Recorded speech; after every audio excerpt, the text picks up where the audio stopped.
Mutiara Hikmah Official, menyingkap hikmah di balik sunnah.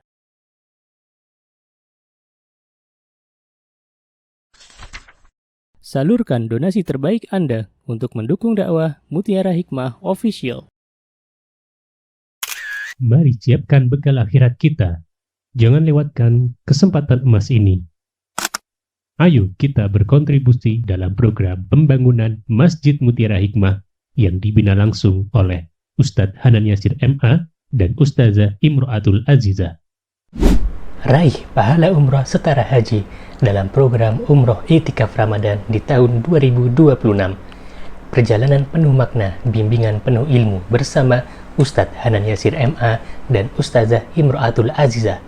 Tempat terbatas, daftarkan diri Anda sekarang juga. Jangan lewatkan sensasi umroh full faidah plus daurah fikih hijrah di bulan Syawal tahun 2026 bersama Ustadz Hanan Yasir MA dan Ustazah Imro'atul Azizah. Tempat terbatas, daftarkan diri Anda sekarang juga.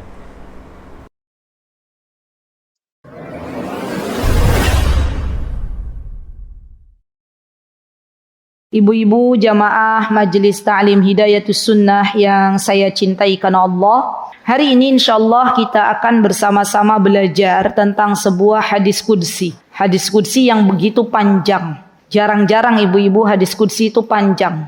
Hari ini kita akan belajar hadis ke-24 dan hadis yang ada di depan kita ini adalah hadis qudsi. Sebagaimana kita tahu bahwa hadis itu dibagi menjadi dua. Ada hadis qudsi dan ada hadis nabawi. Masih ingat?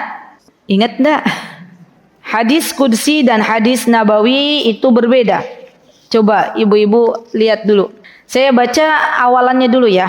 Apa kata Rasulullah SAW? An Abi Dzarrin anin Nabi sallallahu alaihi wasallam fima rawa anillahi tabaraka wa ta'ala annahu qala ya ibadi inni haramtu dzulma ala nafsi. Coba perhatikan baik-baik. Di sini ada kata ya ibadi. Apa artinya ya ibadi ibu-ibu? Wahai hambaku. Tidak mungkin Rasulullah berkata ya ibadi. Pasti kalau ini hadisnya adalah hadis nabawi, maka lafadznya ya ummati. Gitu ya. Karena di sini ya ibadi artinya yang berkata adalah Allah Subhanahu wa taala. Tapi karena ini bukan Al-Qur'an, maka masuknya adalah hadis qudsi. Jadi hadis qudsi itu ibu-ibu ada cirinya. Di antara cirinya ada kata Allah sebelumnya. Ya. Qala Allahu azza wa jal, rawallahu azza wa jal. Kalau di sini rawa anillah tabaraka wa ta'ala. Ini disebutkan bahwa Allah Subhanahu wa taala telah berkata. Beda ya kalau Al-Qur'an berfirman. Ya, karena itu kalamullah. Maka para ulama menjelaskan adanya perbedaan antara hadis qudsi dan hadis nabawi. Mohon diingat-ingat ya ibu-ibu, kira-kira perbedaannya nopo? Nggih. Al-Qur'an makna dan lafadznya dari Allah. Hadis qudsi maknanya dari Allah, lafadznya dari Rasulullah. Itu yang pertama. Tidak apa-apa, yang namanya belajar itu udah pernah lupa, belajar lagi. Nggih. Pernah dapat di mana kira-kira? Sudah pernah saya sampaikan di mana ini? Di mana? Oh, di Jogokarian. Oke, baik. Yang kedua kira-kira apa perbedaannya? Tadi sudah saya kasih tuh. Kalau Al-Quran makna dan lafadznya dari Allah. Kalau hadis qudsi maknanya dari Allah, lafadznya dari Rasulullah. Perbedaan yang kedua apa? Masih ingat enggak? Ayo ibu-ibu. Yang kedua apa? Ahsanti. Al-Quran ayat-ayatnya dibaca ketika kita salat, bisa sah salatnya. Jadi kalau kita salat baca Al-Quran itu sah salat kita. Tapi hadis qudsi tidak bisa dibaca ketika salat. Masya Allah. Zakillah khair. Yang ketiga bu. Ya, yang ketiga apa? Yang ketiga ada yang tahu? Kira-kira apa? Hadis qudsi jumlahnya lebih sedikit daripada hadis nabawi. Kemudian di antara perbedaannya, kalau ada kita dalam kondisi junub, maka kita bisa membaca hadis qudsi. Tapi kalau Al-Qur'an itu tidak bisa. Ya, tadi yang ketiga berarti perbedaan antara hadis nabawi dan hadis qudsi. Ya. Yang keempat adalah perbedaan antara Al-Qur'an dan hadis qudsi. Ya. Kalau Al-Qur'an ibu lagi dalam keadaan junub, ya. Maka dalam keadaan junub tuh bukan setelah haid ya ibu-ibu, setelah melakukan hubungan biologis dengan pasangan kita yang sah, maka itu kondisinya junub. Maka para ulama mengatakan orang yang junub itu tidak boleh membaca Al-Qur'an. Kemarin kita sudah belajar tentang bagaimana kondisi orang junub, orang haid, orang nifas dalam membaca Al-Quran di Masjid Jogokarian. Masih ingat enggak? Di hari Jumat kemarin. Ya. Dan orang-orang yang junub boleh membaca hadis qudsi. Ya. Jadi orang junub itu mandi dulu baru dia baca. Tapi kalau orang haid boleh baca Al-Quran. Ya. Jadi spesial untuk orang junub tidak boleh membaca Al-Quran. Baik. Setelah kita belajar tentang apa itu hadis qudsi, apa itu Al-Quran, begitu pula apa itu hadis nabawi, maka kita mulai masuk ke matan hadisnya. Jadi matan itu kalau dalam bahasa Arab itu isinya. Isi hadisnya cukup panjang ibu-ibu. Saya baca pendek-pendek saja biar lebih dipahami. Okay? Yang pertama, ya ibadi inni haramtu dzulma ala nafsi wa ja'altuhu bainakum muharraman fala tadzalamu. Ini dulu poin pertama. Yang punya hadis arba'in dibuka. Yang tidak ada dibuka HP-nya masing-masing, dicari hadis ke-24 sekarang. Kalau HP semua pada punya kan? Sudah mulai membuka ini. Ya, dicari hadis ke-24. Biar teman-teman lihat matannya. Hadis arba'in ke-24. Ketemu? Ada kan di situ ya? Baik. Di sini Allah berkata, ya ibadi, wahai hamba-hambaku, inni haramtu dzulma ala nafsi, kata Allah, sesungguhnya aku mengharamkan atas diriku untuk berbuat zalim. Jadi Allah itu, ibu-ibu, adalah zat yang tidak pernah zalim. Apa? Allah adalah zat yang baik dan tidak pernah berbuat zalim.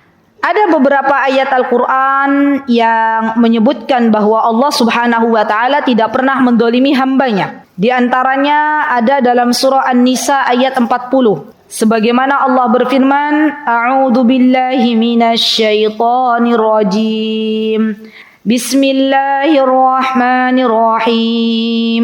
Innallaha la yadhlimu mithqala dzarrah. Lihat ibu-ibu. Allah itu adalah zat yang tidak berbuat zalim walaupun seberat dzarrah. Kata para ulama, berbuat zalim seberat dzarrah itu artinya adalah seberat pasir-pasir yang ada di tengah gurun. Kalau kita dulu, dzarrah itu diartikan sebesar biji sawi. Padahal dzarrah itu lebih kecil daripada biji sawi pada hakikatnya. Ya, jadi pasir-pasir, butiran pasir yang ada di tengah gurun. Ustazah, di Indonesia nggak ada gurun ya, ibu-ibu lihat aja pasir-pasir kecil-kecil itu. Nah itu dzarrah, ya, kata para ulama. Jadi perbuatan Allah Subhanahu wa Ta'ala itu tidak ada satupun yang mengandung kedzaliman. Tidak ada. Allah itu zat yang maha adil, gitu kan ya? Allah itu zat yang maha adil. Dan ini harus kita yakini bersama. Karena sesungguhnya setiap takdir yang Allah berikan kepada kita itu ada hikmahnya. Jadi kalau ada ya saudara kita, teman kita yang diuji oleh Allah Subhanahu wa Ta'ala dengan ujian yang bertubi-tubi, itu bukan berarti Allah zalim kepada dia, bukan. Tapi Allah ingin mengangkat derajatnya. Allah ingin menjauhkan dia dari keburukan. Allah inginkan hambanya untuk menjadi lebih dekat dengan Allah Subhanahu wa Ta'ala. Kan kadang orang kalau lagi diuji dengan ujian bertubi-tubi kan akan berkata, kok Allah nggak adil sama saya? Teman saya nggak diuji seberat saya. Gitu kan ibu-ibu ya? Sampai ada perkataan begitu. Ibu-ibu, Allah itu zat yang maha baik. Allah tidak akan pernah mendolimi hambanya. Makanya kita lihat dari sudut pandang yang lain. Kalau Allah sudah memberikan ujian yang berat kepada hambanya, artinya Allah sedang mencintainya.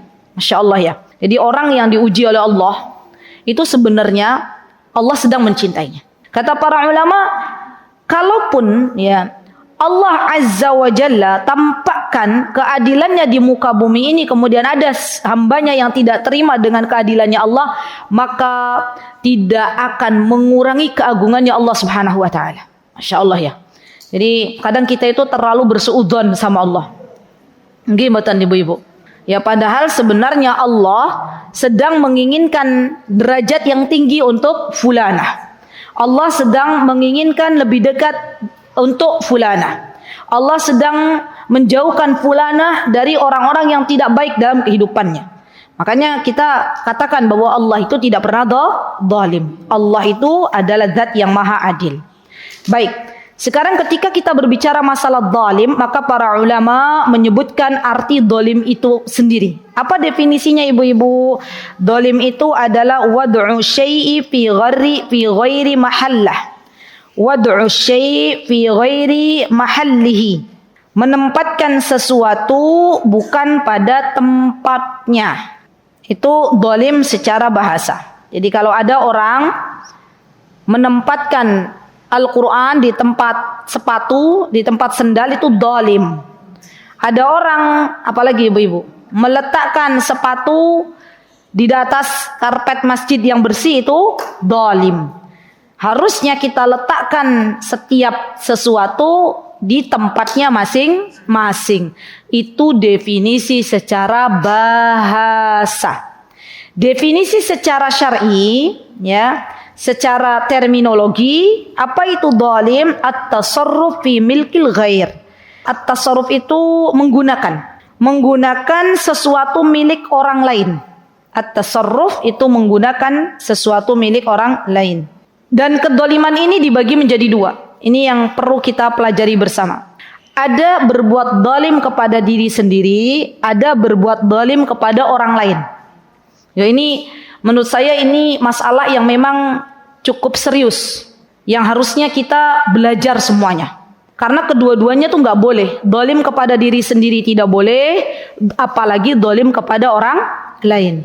Zalim kepada diri sendiri dibagi menjadi berapa ibu-ibu? Ya, zalim kepada diri sendiri itu diantaranya adalah zalim ketika kita menyembah selain Allah, menyekutukan Allah, padahal Allah yang selama ini telah memberikan kecukupan untuk kehidupan kita. Zalim gak ibu-ibu kira-kira? Zalim, nggih mboten? Gini, ada pedagang, contoh realnya ya, pedagang kuliner lah ya. Dia berjualan dan temannya berjualan, sama-sama berjualan. Sudah? Kemudian pada suatu hari Allah jadikan dagangannya laris. Di hari yang lain, Allah jadikan barangannya tidak laku. Manusia itu biasanya akan berbahagia manakala dagangannya laris. Nggih mboten? Nggih. Tapi ketika Allah uji dengan dagangan yang mungkin lakunya sedikit, maka dia akan mengatakan, Allah tidak adil kepada saya. Ya saudara saya dagangannya laris, saya hari ini tidak laku jualannya. Padahal yang namanya dunia itu ibu-ibu sifatnya adalah terus Allah Azza wa Jalla putarkan. Ya, yudawiluha bainan nas. Dunia tidak selamanya Allah berikan kepada seseorang dan seseorang tersebut akan memegang dunia. Ada kalanya kita lihat orang sukses, ada kalanya orang sukses itu akhirnya pailit. Nggih mboten? Ada kalanya orang tidak punya apa-apa, kemudian Allah berikan rizki dari arah yang tidak terduga. Maka sikap kita apa yang harus kita lakukan ibu-ibu ketika masalah dunia ini tidak Allah kasih? Sikap kita tetap berbaik sangka kepada Allah Subhanahu wa taala dan tidak menyekutukan Allah dengan apapun. Ingat, selama ini yang memberikan makan dan minum adalah Allah. Selama ini yang memberikan udara segar Allah Azza wa Jalla. Ketika Allah menguji setahun 2 tahun kita tidak diberikan keuntungan dalam berdagang, maka jangan lagi atau jangan lari ke paranormal. Karena sesungguhnya itu adalah jebakan syaitan. Dan terkadang ada orang-orang yang cepat berputus asa dalam berdoa, cepat berputus asa dalam menunggu rahmatnya Allah Subhanahu wa taala. Ya, saya kemarin sempat ada jamaah yang curhat. Jadi beliau dan suaminya sudah ngaji. Jadi sudah kenal gitu ya, sudah sering ngaji. Qadarullah sampai hari ini tuh belum dikaruniai mong-mongan, Mbak. Ya. Mereka berdua sabar menunggu, ya. Tetapi orang-orang yang ada di sekitarnya yang terkadang terlalu berisik. Kira-kira di negara kita ada nggak? Terlalu berisik, ya. Mencampuri urusan yang bukan seharusnya urusannya. Ya, dia bilang, coba kalau nggak punya anak berangkat ke orang pinter gitu ya, katanya gitu. Kalau belum punya anak-anak coba begini, tapi itu sesuatu yang di luar logika. Ya, subhanallah ibu-ibu, ini adalah ujian yang ada di Indonesia Raya. Jadi orang Indonesia itu masih senang klenak-klenik apa bahasanya, ya, masih senang begitulah ya. Padahal kita tahu bahwa yang memberikan anak adalah Allah. Maka ilmu mengenal Allah, ilmu tauhid itu harus terus kita pelajari. Ya. Dan kita sebagai hamba Allah tidak terlalu memasuki kehidupan orang lain. Kalau kita melihat ada orang belum punya anak, sudah menikah belasan tahun, kita doakan. Semoga Allah Subhanahu wa taala mengaruniakan engkau seorang anak yang salih dan salihah. Ya.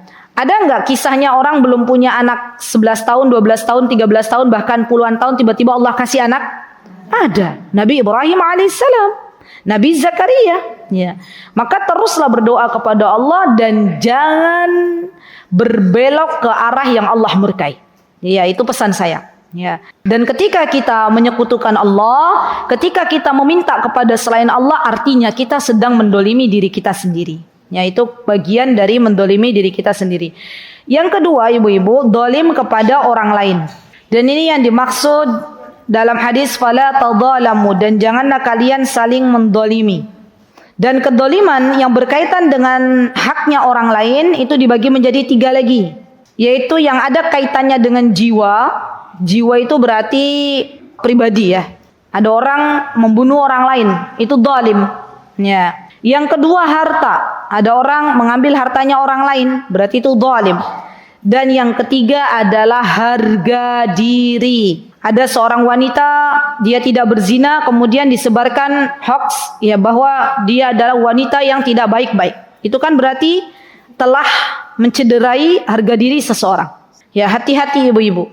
Sekali lagi saya katakan hati-hati ketika kita harus membuka sosial media dan di situ ada kejadian di mana kejadian yang ada langsung menyudutkan satu orang, ya, langsung memviralkan satu orang, menuduh dengan tuduhan keji, maka kita tidak perlu ikut-ikutan. Ya. Kenapa? Karena kalau kita sampai menuduh orang yang baik-baik dituduh dengan orang yang berzina, padahal tidak ada buktinya, besok di akhirat salat kita, puasa kita, apalagi sedekah kita akan kita berikan pahalanya bagi orang yang kita tuduh, bagi orang yang kita zalimi. Jadi hati-hati. Ada umatnya Rasulullah SAW di akhirat nanti yang rugi. Kata Rasulullah SAW, ada umatku yang merugi. Maka para sahabat bertanya, ya Rasulullah, siapa umatmu yang merugi? Kata Rasulullah SAW, umatku yang merugi adalah umatku yang dia salat di dunia rajin, dia puasa rajin, salat malam rajin, baca Al-Quran rajin, sedekahnya rajin, ya berbuat baik kepada orang lain rajin, tapi dia tidak mampu menjaga lisannya. Kalau zaman sekarang ditambahin tidak mampu menjaga jari jemarinya. Iya enggak? Ya, apa? Dia komentarin semua apa yang dilihatnya. Makanya hati-hati. Ya, saya sering mengatakan ibu-ibu, kalau mau buka ya apapun aplikasi atau apalah di sosial media itu minta dulu sama Allah, ya Allah ini tuh baik nggak untuk saya, gitu ya. Jangan asal lagi rame TikTok buka TikTok, lagi rame macam-macam buka ini buka itu. Sudah, bagaimana sikap kita dalam bersosial media ibu-ibu? Ambil yang ada manfaatnya untuk kita saja cukup. Kalau memang dengan hal tersebut kita masih bisa hidup, ya maka kalau kita tidak ambil aplikasi itu kita masih bisa hidup, maka nggak usah kita ambil, ya. Karena sesuatu yang tidak kita butuhkan dan kita masuk di dalamnya itu akan menghabiskan waktu kita dan kita mendolimi diri kita sendiri. Baik. Kemudian kedoliman kepada orang lain ini jauh lebih berbahaya daripada kita berbuat dosa kepada Allah. Ya. Kenapa kok bisa demikian ibu-ibu? Karena kaidahnya hukum asal Allah Azza wa Jalla itu adalah zat yang maha mengampuni dosa hambanya. Hukum asalnya. Jadi kalau kita meminta ampun kepada Allah, astaghfirullah wa atubu ilaik, Allah ampuni. Itu hukum asalnya. Hukum asal Allah itu zat yang maha baik, akan mengampuni apa yang pernah kita lakukan kalau itu berkaitan dengan haknya Allah Subhanahu wa taala. Berbeda dengan hukum asal manusia. Hukum asal manusia itu menuntut. Jadi kalau hukum asalnya Allah memaafkan, kalau hukum asalnya manusia menuntut. Nah, ini perlu kita renungi bersama. Sampai-sampai Sufyan Ats-Tsauri dari kalangan tabi'in, beliau pernah berkata, kata beliau ini Masya Allah nasihat untuk kita semuanya, untuk diri saya juga. Apa kata Sufyan Ats-Tsauri? Innaka antalqallaha azza wa jalla bisab'in dhanban fima bainaka wa bainahu ahwanu alaik min an talqahu bidhanbin wahidin fima bainaka wa bainal ibad. Kata Sufyan Ats-Tsauri, kalau kamu nanti bertemu dengan Allah dalam keadaan kamu punya dosa 70 dosa, sab'in itu 70, maka itu keadaannya lebih baik daripada kamu bertemu dengan Allah dalam keadaan kamu punya dosa dengan manusia yang belum kamu selesaikan. Kamu punya masalah dengan manusia yang belum kamu selesaikan. Kamu mendolimi hamba Allah di dunia tapi belum kamu selesaikan. Ya Allah, satu saja. Tuh, kalau kita renungi ini ya ibu-ibu, maka kita berdoa kepada Allah, ya Allah jangan jadikan kami orang-orang yang mendolimi orang lain. Ya Allah, berikanlah al-afiyah, berikanlah keselamatan, gitu ya, baik di lisan-lisan kita maupun di anggota badan kita. Karena orang yang suka mendolimi orang lain, maka pada dasarnya tidak disukai oleh makhluknya Allah Subhanahu wa taala. Nggih mboten ibu-ibu? Nggih. Makanya hati-hati. Kadang kita mendolimi orang lain tuh nggak kerasa loh ibu-ibu. Contoh, ibu-ibu punya ayam, melihara ayam, ya, melihara kucing, ya. Tapi ternyata ya, ayamnya nun sewu, ya, pengen healing-healing ke rumah tetangga, ya. Kemudian apa? Nelek di rumah tetangga kita, kata Bu Siti loh, nelek, ya. Apa buang kotoran, ya, di rumah tetangga kita. Tetangga kita merasa terdolimin apa mboten? Nggih. Kita yang punya ayam ngerasa apa mboten? Boten, ya. Melihara bebek. Bebek atau bebek? Apa sih yang baunya nyengat itu, bebek apa entok? Oh, dua-duanya. Melihara entok, melihara ayam, tapi kandangnya asal-asalan. Becek di mana-mana, baunya menyengat. Atau melihara ayam juga sama ya. Baunya menyengat sampai tetangganya itu kalau pagi harus apa? Harus menutup semua celah-celah yang ada karena baunya nggak sedap. Ya, itu kira-kira tetangganya terdolimin apa mboten?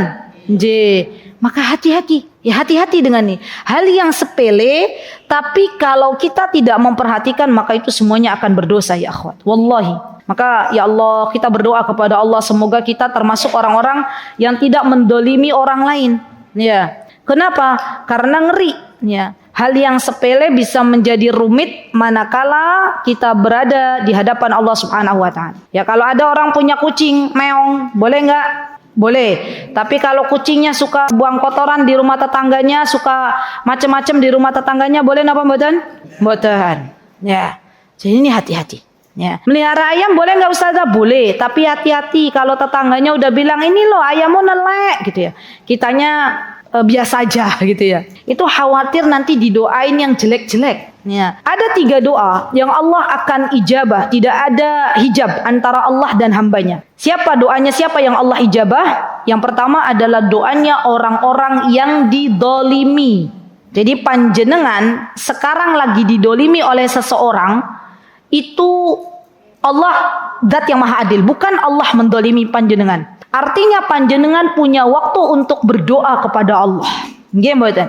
Sekarang saya tanya kepada teman-teman semuanya, ibu-ibu yang pengen hidupnya didolimi oleh orang lain boleh angkat tangan? Enggak minta toh yo. Kan katanya tadi doanya ijabah. Doanya diijabah loh Bu Siti, tapi enggak minta. Gak mau ya. Kalau suruh pilih, ibu-ibu mau mendolimi orang lain atau mau didolimi? Enggak, dua-duanya. Maunya bagaimana? Maunya selamat dunia akhirat gitu ya. Ya, dua-duanya berat ya. Makanya jangan coba-coba minta sama Allah, ya Allah saya tahu doanya orang didolimi itu mustajab ya. Maka saya minta ya Allah didolimi, jangan ya. Bisa jadi kita nggak kuat ibu-ibu. Baik, yang kedua doanya musafir. Orang-orang lagi safar, itu doanya mustajab. Dan yang ketiga adalah doanya orang tua untuk anaknya. Wabil khusus doanya ibu. Maka kita sebagai ibu, semangkel apapun sama anak kita, jangan doakan keburukan. Ya, kata Bu Siti pegang lisannya. Apa Bu? Nggak boleh doain jelek, nggak boleh bicara jelek ya. Doainya yang kayak mana Bu Siti? Mudah-mudahan anak saya diberikan hidayah, mudah-mudahan Allah ampuni dosanya. Masya Allah. Ibu-ibu kita yang seperti apa ini? Mendoakan anak kita yang bagus-bagus atau yang jelek-jelek kalau lagi mangkel? Yang baik, alhamdulillah. Artinya Allah sudah merubah kita semuanya.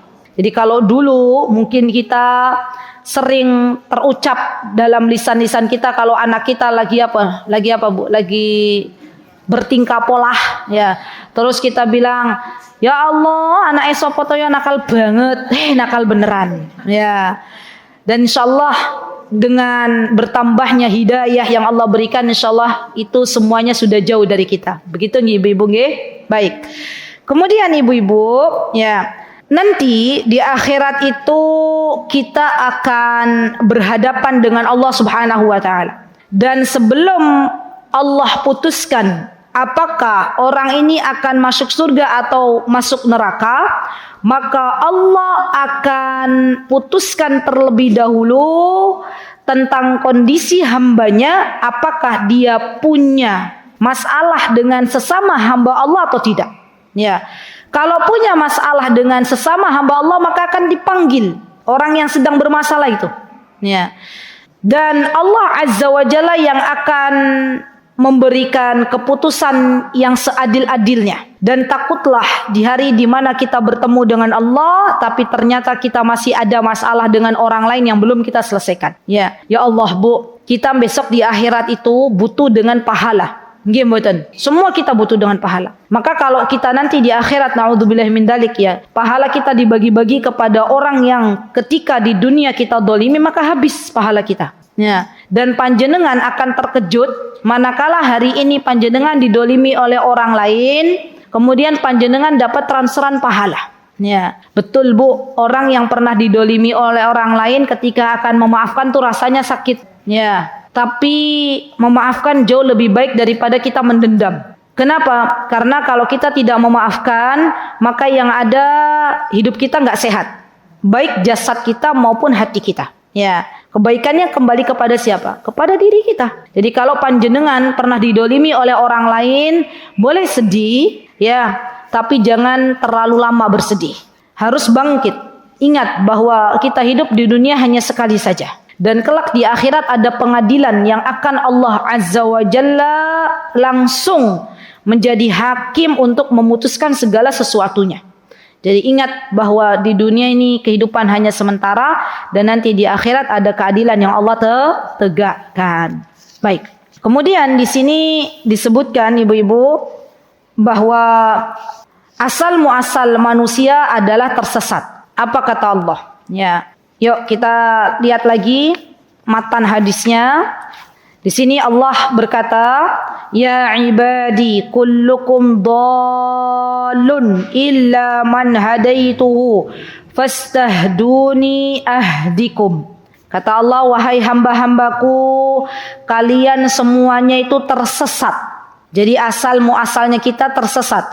Kecuali yang aku berikan petunjuk. Maka mintalah petunjuk kepadaku, aku akan memberikan petunjuk kepada kalian. Jadi kita keluar dari perut ibu kita, ibu-ibu, pada hakikatnya belum mengetahui apa-apa. Ya, la ta'lamuna syai'a. Kata Allah Subhanahu wa taala berfirman dalam surat An-Nahl, apa kata Allah? Wallahu akhrajakum min butuni ummahatikum la ta'lamuna syai'a. Ya, kita keluar dari perut ibu kita dalam kondisi kita belum tahu apa-apa. Ya. Ada enggak orang yang keluar dari perut ibunya terus langsung mengetahui peta Yogyakarta? Enggak ada, ya. Pasti belajar terlebih dahulu. Siapa yang memberikan petunjuk? Siapa yang memberikan ilmu? Allah. Allah yang akan memberikan petunjuk dan hidayah. Maka dari itu hidayah itu dicari, ibu-ibu. Petunjuk itu diminta kepada Allah Subhanahu wa taala. Doa yang senantiasa Rasulullah ajarkan kepada kita yaitu ya muqallibal qulub, tsabbit qalbi ala dinik. Jangan ditinggal doa ini. Wahai Zat yang maha membolak-balikan hati manusia, tetapkanlah aku dalam agamamu. Ya apalagi di akhir zaman ini ibu-ibu sangat mudah bagi Allah untuk menjadikan manusia yang di pagi hari berada dalam hidayah, ya dalam petunjuk, sore hari sudah tidak lagi memegang hidayah ini. Begitupun sebaliknya, pagi hari keadaannya belum menjadi seorang muslim, sore hari diberikan petunjuk oleh Allah, kemudian langsung berada dalam keadaan muslim. Ya, jadi banyak-banyak berdoa. Ada lagi doanya, Allahumma inni as'alukal huda wat-tuqa wal-afafa wal-ghina. Nah, itu doa yang senantiasa kita terus baca. Atau doa Rabbana la tuzigh qulubana ba'da idh hadaitana wa hab lana min ladunka rahmah innaka antal wahhab. Atau doa di surah Al-Fatihah. Ibu-ibu kalau baca surah Al-Fatihah pas di ayat ihdinas siratal mustaqim. Kalau direnungi dengan baik dan minta kepada Allah petunjuk, maka kita ketika membaca ihdinas siratal mustaqim itu bisa sambil nangis tuh ibu-ibu. Kenapa? Karena kita butuh hidayah Allah. Kita butuh petunjuk dari Allah. Kalau bukan karena petunjuk dari Allah, nggak mungkin kita berada di masjid ini. Kalau bukan petunjuk dari Allah, nggak mungkin kita bisa pakai baju yang sesuai dengan apa yang Allah inginkan. Ya, kalau bukan petunjuk dari Allah, nggak mungkin kita bisa sholat subuh. Maka petunjuk ini kata Imam Ibnul Qayyim rahimahullah taala kita butuhkan di setiap tarikan nafas kita. Petunjuk dari Allah ini kita butuh, gitu ya. Kalau kita tahu petunjuk Allah itu kita butuhkan setiap saat, maka jangan pernah lelah untuk meminta kepada Allah Subhanahu wa taala. Dan Allah itu zat yang maha baik. Allah itu zat yang maha membolak-balikan hati hambanya. Ibu-ibu, banyak kisah ya, yang pernah saya dengar. Ya, jadi ada kisah kalau ibu-ibu pernah dengar namanya Syekh Abdullah Qasim. Beliau itu dari kecil rajin salat, dari kecil rajin mengaji. Kemudian beliau menjadi seorang dosen agama, beliau membela agama Islam ini. Tapi kemudian di sisa kehidupan beliau terpincut dengan seorang wanita. Dan akhirnya beliau menjadi seorang ateis. Itu ada. Nas'alullah as-salama. Allah cabut hidayahnya. Ya. Begitu pula kita juga pernah mendengar ada seseorang yang dia dalam kehidupannya pernah ya menjadi seorang misionaris. Ya. Kemudian setelah itu Allah berikan hidayah dan akhirnya masuk Islam, berjuang untuk agamanya Allah Subhanahu wa taala. Dari kisah-kisah tersebut harusnya kita bisa ambil ibrah, ibu-ibu. Jangan pernah kita lengah untuk tidak meminta kepada Allah. Jangan kita merasa aman, saya aman deh, suamiku muslim, ibuku muslimah, bapakku muslim, aku berada di tengah-tengah orang-orang baik, kemudian kita nggak meminta petunjuk kepada Allah. Jangan. Kita nggak pernah tahu kapan Allah mencabut hidayah, kapan Allah memberikan hidayah. Maka kita terus minta kepada Allah, ihdinas siratal mustaqim. Perbanyak doa kepada Allah Subhanahu wa taala. Dan kita tahu ibu-ibu bahwa sesungguhnya petunjuk atau hidayah ini adalah rizki yang termahal yang Allah Azza wa Jalla berikan pada diri seorang hamba. Catat baik-baik. Jadi ketika kita diberikan oleh Allah hidayah untuk memakai jilbab, ya, Allah tutupi rambut kita, Allah tutupi badan kita, itu adalah hidayah. Kita dijauhkan dari api neraka. Ketika Allah Subhanahu wa taala memberikan kepada kita nikmat orang tua kita muslim, ibu kita muslimah, maka itu juga adalah karunia dari Allah Subhanahu wa taala. Bersyukurlah kepada Allah Subhanahu wa taala. Dan nikmat yang paling agung adalah ketika Allah Azza wa Jalla menjadikan nikmat iman Islam sampai hari ini berada dalam diri kita masing-masing. Teruslah berdoa kepada Allah, janganlah Allah palingkan hati kita. Teruslah berdoa kepada Allah, semoga kita berada dalam kondisi senantiasa menjadi hamba Allah yang baik. Baik. Amin, Allahumma amin. Kemudian poin selanjutnya adalah ya ibadi kullukum ja'i'un illa man at'amtuhu fastat'imuni at'imkum. Masya Allah. Apa kata Allah? Pada dasarnya ibu-ibu, kita semuanya itu berada dalam kelaparan. Maka kata Allah Subhanahu wa taala, wahai hamba-hambaku, sesungguhnya kalian semua kelaparan kecuali yang aku beri makan, kata Allah. Siapa yang memberikan makan kepada kita? Allah. Maka mintalah makan kepadaku, pasti aku akan memberikan kalian makan. Dan kita tahu Allah itu adalah Zat Ar-Razzaq. Apa Bu? Ar-Razzaq. Zat yang maha memberikan rezeki, termasuk makanan dan minuman yang kita minum, yang kita makan. Dalam surah Al-Waqi'ah yang ibu-ibu sering baca, ya, Al-Waqi'ah, Ar-Rahman, Al-Mulk, itu kan biasanya surat-surat pilihan, ya. Itu kan ada Allah jelaskan. Kata Allah apa? Afara'aitumul ma'a alladhi tashrabun aantum anzaltumuhu minal muzni am nahnul munzilun law nasha'u ja'alnahu ujajan falawla tashkurun. Gitu kan kata Allah, ya. Allah mendebat manusia, ya, maka terangkanlah kepadaku tentang air yang kau minum. Kamukah yang menurunkannya atau kami yang menurunkan, kata Allah. Siapa yang menurunkan hujan, ibu-ibu? Allah. Dan itu tantangan sendiri bagi orang-orang yang tidak mengakui nikmat dari Allah Subhanahu wa taala. Dan air minum yang kita minum itu semuanya datang dari Allah.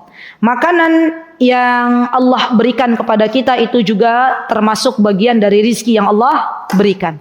Kalau masalah makanan ada dalam surat Abasa. Jadi Masya Allah ya ibu-ibu, Allah itu meminta kita untuk memperhatikan apa yang kita makan.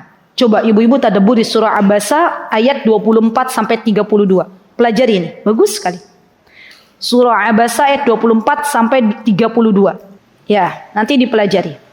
Ayat 24 Allah Subhanahu wa taala berfirman, apa kata Allah? Falyanzuril insanu ila ta'ami.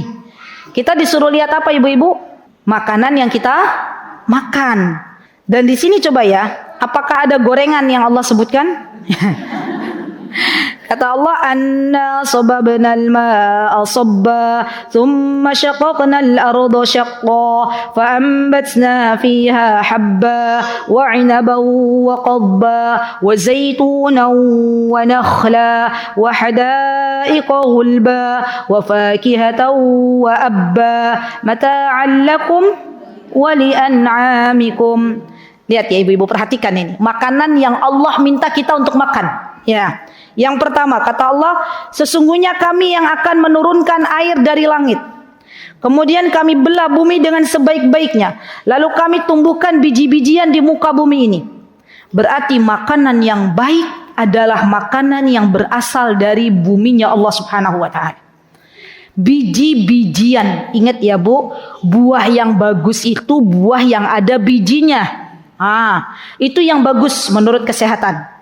Zaman sekarang banyak orang lebih memilih buah yang nggak ada bijinya. Nggih mboten ibu-ibu. Ya, alasannya nopo? Lebih indah dipandang. Lebih enak dimakan. Padahal ternyata itu buatan. Ya secara logika aja gimana mau ditanam nggak ada bijinya, ya. Jadi jangan tergiur dengan bagusnya buah, jangan tergiur dengan mudahnya kita mengunyah, ya. Jadi buah yang terbaik itu yang ada bijinya. Inilah Allah yang berfirman. Allah yang menumbuhkan biji-bijian di bumi. Jadi kaidah ya ibu-ibu, buah yang baik di mata Allah adalah buah yang ada bijinya. Nah, maaf ya ibu-ibu yang pada jualan buah, ya. Mungkin jualannya buahnya yang nggak ada bijinya, ya. Baik. Dan ibu-ibu tahu buah yang terbaik itu, yang terbaik kata Imam Ibnul Qayyim, bukan kata saya. Beliau pernah mengatakan buah yang terbaik sampai dijelaskan loh sama Imam Ibnul Qayyim. Kata beliau buah yang terbaik untuk penduduk negeri adalah buah yang Allah tumbuhkan di negeri itu. Ya. Di negeri kita banyak buah apa, Bu? Pepaya, salak. Orang Jogja. Apalagi? Nangka, mangga. Tapi mangga musiman ya. Baik. Berarti makan yang ada di bumi kita, terutama di Yogyakarta. Jangan cari yang nggak ada. Jangan cari buah-buah impor. Ya, kenapa saya sering katakan begitu ibu-ibu? Karena terkadang ya buah impor itu coba perjalanan dari negeri mana sampai ke negeri kita itu butuh berapa waktu?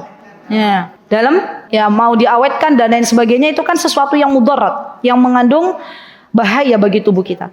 Maka pintar-pintarlah dalam memilih buah. Ya, apalagi di Indonesia ini masya Allah buah-buahan beraneka warna. Ya, baik.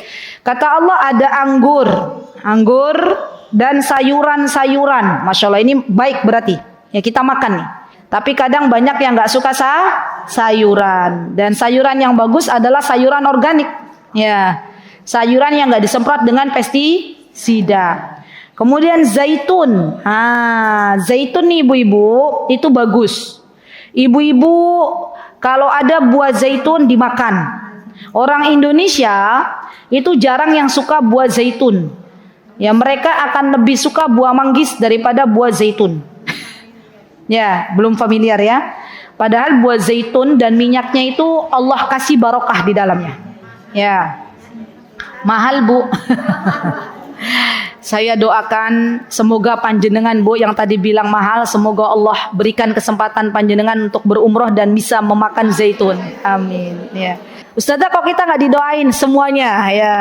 Semoga nanti Allah berikan kesempatan untuk berumroh dan berdoa nanti di meja makannya ada zaitun. Ya, amin. Baik. Kemudian ada kurma. Ini kurma juga makanan yang bagus. Ya masya Allah. Dan buah-buahan dan rumput-rumputan serta kesenangan yang Allah berikan. Ada gorengan apa mboten? Enggak ada. Ya. Ada sirup-sirupan apa mboten? Mboten wonten. Ada boba-bobaan apa mboten? Mboten wonten. Masya Allah. Jadi kita itu ibu-ibu perlu memperhatikan makanan yang masuk. Kenapa? Karena makanan yang masuk itu bisa mempengaruhi karakter kita. Iya. Orang yang terbiasa makan binatang buas itu lama-kelamaan karakternya jadi begitulah. Ya, betul. Pernah dengar ada yang orang makan kucing? Ada. Saya pernah dengar. Itu lambat laun nanti karakternya menyamai. Ya. Maka dari itu ibu-ibu, yang namanya makanan yang masuk ke dalam tubuh kita itu bukan hanya dilihat dari halal, tapi juga dilihat dari thayyib. Apa Bu? Thayyib. Baik. Kemudian selanjutnya Allah Subhanahu wa taala, jadi hikmahnya begini, kalau kita minta sama Allah, ya Allah berikanlah aku rizki makanan yang halal dan thayyib. Tulis. Ya Allah, aku minta kepadamu makanan dan minuman yang halal dan thayyib. Ini titik ya. Jangan yang halal saja, thayyib. Kalau kita sudah berdoa begitu, kita udah nggak suka boba-bobaan. Ya. Kita udah nggak suka apa Bu? Anak-anak muda zaman sekarang itu junk foodan, ya. Karena itu semuanya nggak baik bagi kita. Kenapa Bu? Sebelah-sebelahan. Sudah. Nah itu Bu Siti yang bilang seblak-seblakan. Nah. Ibu-ibu tahu nggak ada video lagi rame itu, ada bapak-bapak yang anaknya itu gagal ginjal karena makan seblak. Ya. Kata beliau, wahai orang tua, kalau kamu pengen anakmu cepat meninggal kasih seblak, katanya gitu ya. Maaf ya ibu-ibu yang jualan seblak. Jadi sebenarnya ya ibu-ibu, gini loh, masya Allah ya, saya punya jamaah, bukan orang Yogyakarta. Beliau itu sampai sudah begini nih ibu-ibu. Saya belum bisa seperti beliau. Beliau itu kalau ada makanan, ya, beliau pandengin tuh. Terus beliau bilang ke saya kalau ada makanan saya pandengin Ustazah. Nggak langsung dimakan, enggak, saya pandengin dulu. Ini tuh makanan terbuat dari apa? Nanti kalau masuk ke perutku nanti bagaimana? Itu ada loh yang sampai begitu. Ya. Baik kau gitu juga? Hah?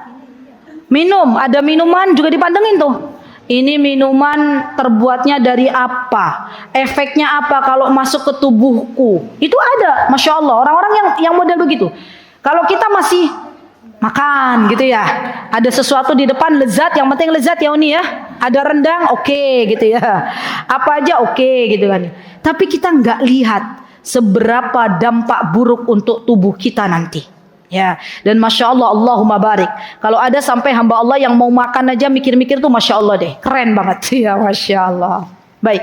Kemudian di sini disebutkan, ya ibadi, kullukum arin illa man kasautuhu, fastaksuni aksukum. Wahai hamba-hambaku, kata Allah, sesungguhnya kalian semuanya tidak berpakaian, kecuali yang aku beri pakaian kepadanya. Maka mintalah pakaian kepadaku, pasti aku akan memberi kalian pakaian. Lihat ibu-ibu, bayi ini dasarnya, asalnya bayi yang keluar dari perut ibu, ada nggak yang langsung pakai bedong? Itu namanya bayi ajaib. Nggak pakai apa-apa bayi, ya nggak ibu-ibu? Subhanallah. Dan kita nanti akan dikembalikan kepada Allah Subhanahu wa taala pada hari pembangkitan nanti ibu-ibu dalam keadaan nuwun sewu tidak berbusana. Jadi kita lahir dari perut ibu kita tidak berbusana, nanti ketika dibangkitkan dari alam kubur juga tidak berbusana. Orang dibangkitkan dari alam kubur tuh kondisinya apa napa ibu-ibu? Tidak berbusana, nyeker. Tahu nyeker? Tidak beralas kaki, juga tidak dihitan. Maka waktu itu Ibunda Aisyah bingung ya, ini perempuan ya, tanya kepada Rasulullah, ya Rasulullah, gimana masa kita nggak berbusana, gimana nanti dengan sebelah kita pandang-pandangan. Kata Rasulullah SAW, wahai istriku, wahai Aisyah, hari itu adalah hari yang sangat mengerikan. Boro-boro mau lihat siapa di samping kita. Yang ada kita nih nanti mau kemana gitu loh. Ibu-ibu tahu orang yang dibangkitkan dari alam kubur tuh kondisinya berbeda-beda. Ada yang kondisinya dari alam kubur langsung labbaik Allahumma labbaik. Kira-kira orang yang meninggal dalam keadaan apa? Ihram. Para jamaah haji yang sekarang meninggal berarti kan lagi dalam kondisi ihram. Maka nanti bangun dari kubur langsung bertalbiyah. Pengen apa mboten Bu? Berdoa sama Allah. Ya, berdoa. Ada yang dia bangun dari kubur langsung Allah sediakan kendaraan. Apa bentuknya kendaraannya? Jimmy atau apa? Hah? Di Bantul banyak. Atau apa? Atau mungkin apa yang menurut ibu-ibu bagus kendaraan tuh? Bukan kendaraan di kita, mobil-mobil apa namanya? Apa Mbak Ika? Rubicon, atau yang lainnya ternyata bukan. Limosi, waduh, Bu Siti update ya. Ternyata kendaraan yang Allah sediakan adalah unta. Ya. Jadi nanti ini ada orang-orang yang naik unta, beneran naik unta. Dan untanya tuh unta yang besar gagah. Di atasnya Rasulullah menyebutkan di atasnya ada hiasan-hiasan yang Allah berikan. Ya. Dan ada yang ketiga, bangun dari kubur dalam kondisi diseret mukanya. Na'udzubillah summa na'udzubillah. Dan ini adalah orang-orang yang tidak beriman. Ya. Kita, ya orang-orang yang beriman ada dua kondisinya tadi. Kita dibangunkan dalam kondisi berkelompok. ibu-ibu nih yang suka ilmu, yang suka datang ke majelis ilmu, semoga Allah ridho ya dengan kita semuanya. Nanti Allah bangunkan dari alam kubur berkumpul dengan orang-orang saleh, berkumpul dengan orang-orang ahli ilmu, masya Allah. Orang-orang yang suka minum-minuman keras, ya, dan dia meninggal dalam keadaan belum bertaubat kepada Allah, maka nanti dibangkitkan oleh Allah dalam keadaan dia bersama orang-orang yang suka minum-minuman.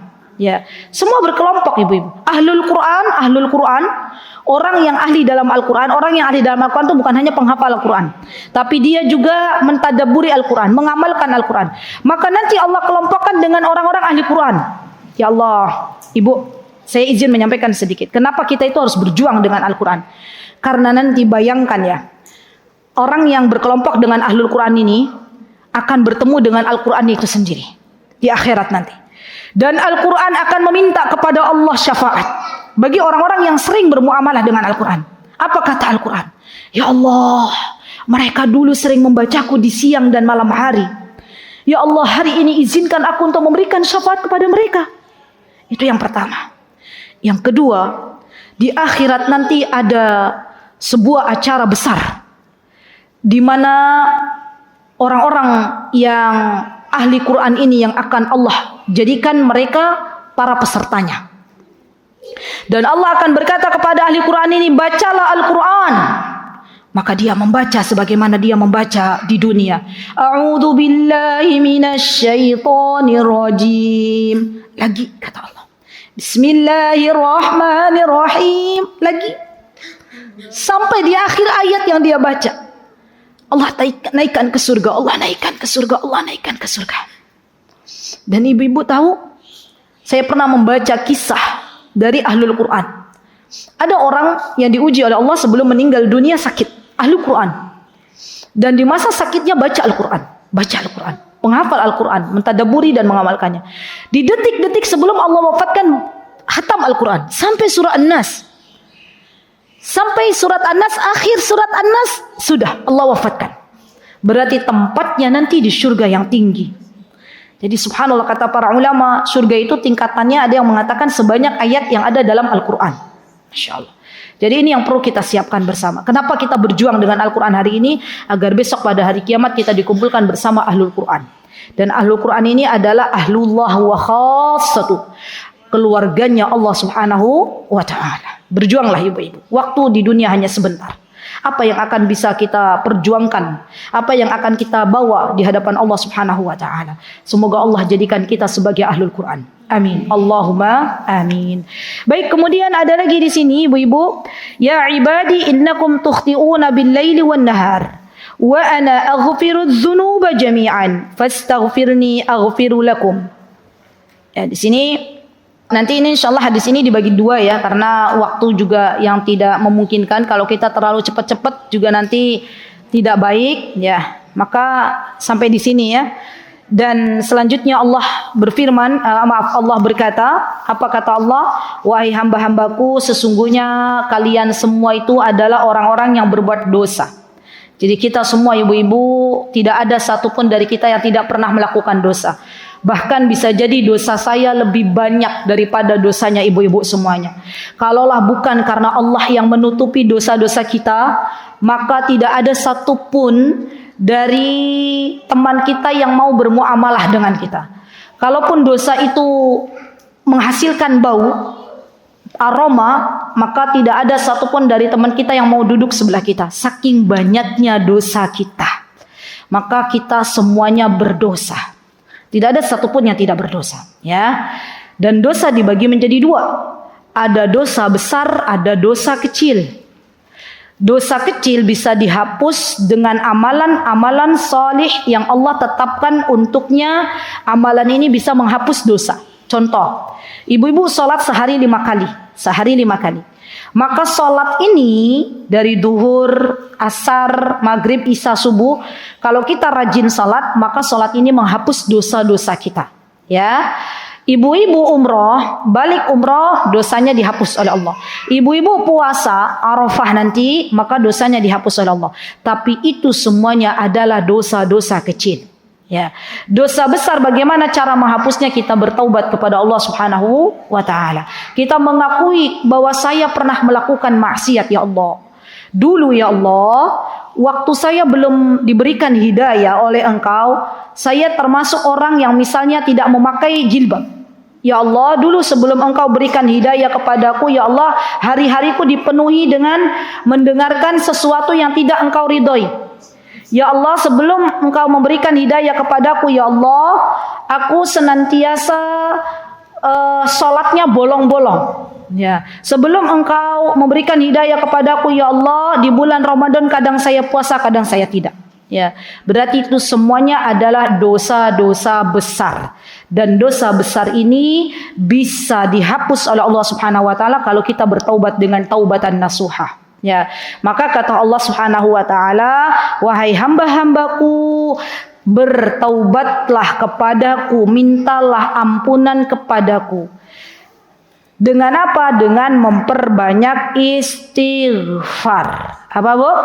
Memperbanyak istighfar. Dan kalimat astaghfirullah wa atubu ilaih. Istighfar itu maknanya bukan hanya minta ampun. Tapi lebih dalam lagi, orang yang memperbanyak istighfar artinya sedang meminta penjagaan dari Allah Subhanahu wa taala. Ya, Masya Allah. Dan istighfar terbaik seorang hamba dilakukan sebelum masuk waktu subuh. Jadi waktu sahur, ibu-ibu kalau sudah sekarang subuh jam 4.25 misalnya, ibu-ibu jam 4 itu udah mulai memperbanyak istighfar. Astaghfirullah wa atubu ilaik, astaghfirullah wa atubu ilaik. Atau jam 4 kurang 15 istighfar, sudah istighfar. Ya, karena itu waktu terbaik. Ya, bahkan ya, saking baiknya Allah ibu-ibu, doa yang belum kita ucapkan, baru kita inginkan dalam hati kita, ya Allah saya pengen, misalnya ibu-ibu pengen apa tuh? Yang dekat-dekat aja, umrah oke. Sekarang kan bulan haji. Misalnya ibu pengen apa? Hah? Pengen apa? Pengen apa Uni? Uni pengen meja lipat. Oh, pengen meja lipat. Uni baru dalam hati pengen meja lipat. Allah gerakkan hati seorang hamba untuk memberikan meja lipat. Nah, Allah zat yang maha baik. Sebelum kita berdoa saja, Allah sudah gerakkan hati hambanya. Lihat ibu-ibu. Jadi kita tuh malu ya sama Allah ya. Malu benar sama Allah. Kita belum minta saja, Allah sudah memberikan apa yang kita butuhkan untuk kita. Maka jangan pernah kita suudzon kepada Allah Subhanahu wa taala. Banyak-banyak minta ampun kepada Allah atas kelalaian kita dalam menunaikan ibadah salat kita. Ya, kita tahu bahwa ibadah salat ini adalah ibadah yang sangat Allah cintai. Tapi terkadang dalam salat kita belum bisa khusyuk ibu-ibu. Ya, Allahu Akbar, yang keinget napa Bu? Jemput anak. Ya, Allahu Akbar, yang keinget napa Bu? Kompor belum dimatikan. Ya, Allahu Akbar, yang keinget napa Bu? Motor tadi kuncinya udah dimasukin atau belum? Nah, itu kan nggak khusyuk artinya. Ya, tapi kita malu kepada Allah karena Allah selama ini telah berbuat baik kepada kita, tapi kita banyak melalaikan hak-haknya Allah. Baik, insya Allah cekap ibu-ibu, nanti insya Allah kita bagi dua ya, karena hadisnya panjang sekali. Dan monggo jika ada tanya jawab sebentar, jika waktunya masih memungkinkan. Barakallahu fikunna jami'an ibu-ibu. Semoga dengan hadirnya kita dalam majlis ilmu ini Allah mengampuni segala dosa kita. Allah mudahkan saudara-saudara kita yang sedang berhaji untuk dilancarkan, mereka kembali dalam keadaan mabrur dan mabrurah, dosa-dosanya dihapus oleh Allah Subhanahu wa taala, diberikan kesehatan untuk menunaikan ibadah wukuf di Arafah, dan semoga kita semuanya bisa menyusul untuk berhaji. Amin, Allahumma amin. Baik, aqulu qauli hadza wa astaghfirullah li wa lakum wa akhiru da'wana anil hamdulillahi rabbil alamin. Assalamualaikum warahmatullahi wabarakatuh. Mutiara Hikmah Official, menyingkap hikmah di balik sunnah.